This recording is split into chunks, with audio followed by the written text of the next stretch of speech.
gonna reconstruct his face on June 1st. I'm not gonna be here. We now have more information emerging a couple hours later from the initial video I made about Joe Miller, testing positive for a banned substance. Now I know more information about the substance. It was actually banned in 2009. It has bad side effects. I spoke about there being side effects. Side effects are uh it can potentially give you cancer. That's what I'm reading online as well. So that's a potential side effect. So Miller taking this drug could have had huge implications on him in the future, because it's something that could potentially give you cancer. I don't think it should be taken. I don't think so. But anyway, since that's been announced, there's been loads of fighters who's throwing their hat into the basket. I think that's the saying. If it's not, let me know. But yeah, the only fighter who I want to touch on now who said they don't want the fight is Kaunaki. So far, Kaunaki actually came out and already said, I don't want the fight because 6 weeks to train is not enough for me to train for a fight like that any more time.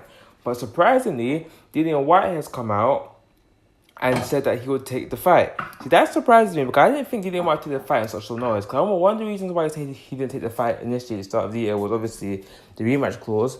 But another reason was also, he said he didn't have enough, sorry about that, he didn't have enough time he didn't have enough time to train for the fight. He said for a championship fight, you need to have a lot more weeks to train, because it's a tougher fight, and you're facing Joshua, who's not just a random opponent, he's the champion of the world. So he needed more time. But surprisingly, he said he'll take the fight on TalkSport this morning. Michael Hunter was also another person. Michael Hunter was actually one of the first people to come on Twitter to give him the fight Eddie. Now Michael Hunter, for guys who don't know, I forgot who that fight was against, but he beat Martin Bukola. He was touted to be one of the next people coming up. He's been in Camp of AJ a couple of times. He's in Camp of AJ right now. He beat Ustinov. He has one lost record when he was at cruiserweight, and that was at Usyk. I think he lost to Usyk when he was at cruiserweight, but since then he moved up to heavyweight, and he's done pretty well. His style, so he's a pretty good fighter. He's pretty light on his feet. He's got pretty good head movement, pretty decent foot movement. His sort of his favorite punch is at the overhand right. He's a pretty decent fighter, but he's only fought on 10 rounders and I think a couple of 12s. But for the most part, he's fought in 10 rounders, not in 12. So I'm not sure he's ready. But shout out to him. He fought me in 12. So shout out to Michael Hunter. But yeah, he was the first people said he wanted to fight. People are throwing out Ortiz's name. People are throwing out all kinds of names. Now we're not here for certain to know if Joe Miller will be out of the fight or not. I'm assuming right now the testing is B sample to check if that comes back positive as well. I personally am under the impression that it will come back positive, just because that type of drug, now I got more information, is said to burn fat quicker, and Miller's a big guy. Miller's already a big guy, so it looks like something he would take, okay? I'm not, again, I didn't get to look up, I couldn't find information on if you could consume it, if you can get it through supplements, or it could be mixed in food. I'm not sure about that type of stuff.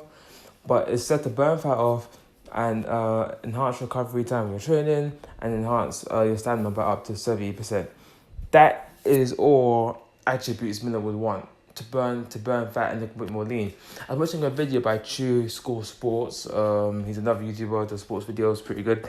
And he was saying how he went to the boxing gym to go and see Miller yesterday or the day before. He was saying how he's not seen Miller in about a year, and Miller looked the most lean and cut he's ever seen Miller. He's still big, obviously, but he probably just got less fat on his body.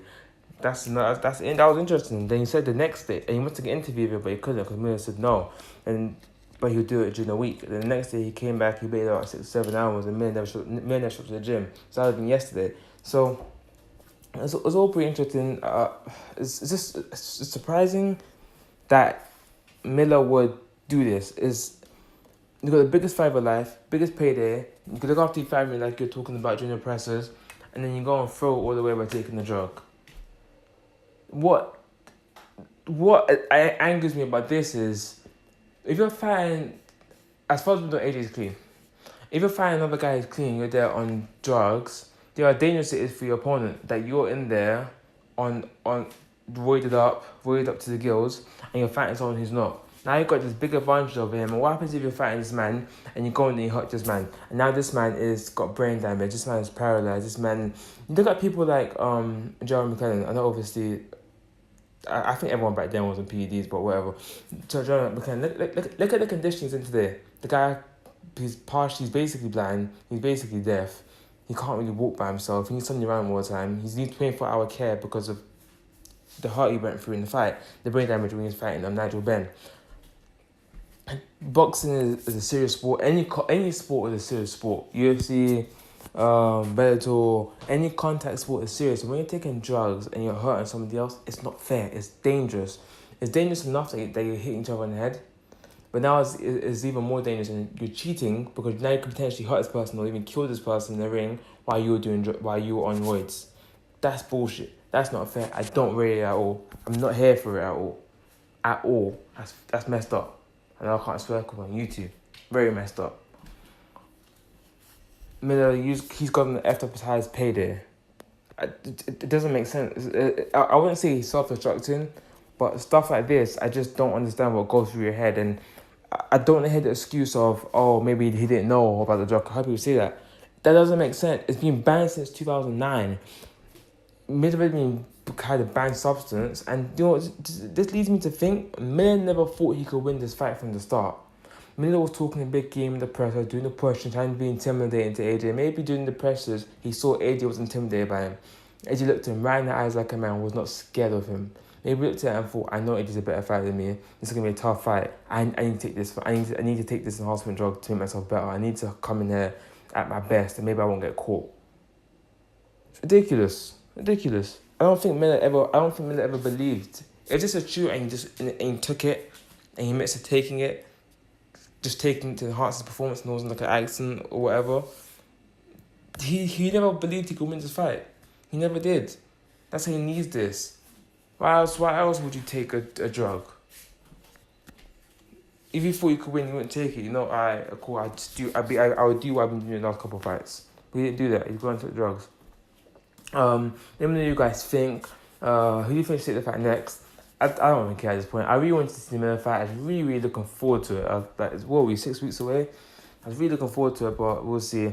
The Dillian Whyte fight doesn't really make sense for it to be in America. It's two UK guys, and it'll possibly be a good fight, but I think it would make more sense for Matchroom as a business to put the fight on in the UK. So I'm not sure if it would be Whyte. Ortiz just like he'd be a good shout, but it depends if he wants to or not, because 6 weeks notice is pretty short, and who knows what Ortiz is doing. I'm not sure what Ortiz trains when he's not got any fights scheduled, so yeah. I know Michael Hunter's scheduled to fight. I think he was scheduled to fight on the Usyk undercard actually, but I think he was. That's what was looking to happen next, but if he takes the AJ fight, that won't be happening, but no Eddie Hearn and how it happened to Takam and Pulev stuff. Eddie Hearn normally has a backup fighter, so I'm sure he's got a few people in mind who could potentially take this fight. It'd be interesting to know who it is. I'm just disappointed in Miller. It was just stupid. It was just stupid to do it, but it's what it is. A hypocrite as fans. Thanks for watching this video. Subscribe if you're new. I'll be updating you more on fights, other fights. We've got a lot of fights this weekend. Who we got this weekend? Maybe we have Amir Khan fighting this weekend. I think Daniel Garcia's fighting this weekend, and obviously the call for the Amir Khan. And there's another fight this weekend as well. So yeah, let me know. Also, if you guys want to do UFC video, I'm not a hardcore UFC fan, but I watch enough. Let me know, because I've been watching UFC. I watched last week's event with Stylebender, Israel Adesanya something. I can't pronounce his last name, and the Holloway fight. So yeah, let me know if you want to talk about UFC as well. Hey, watch the video. See you guys later. Peace.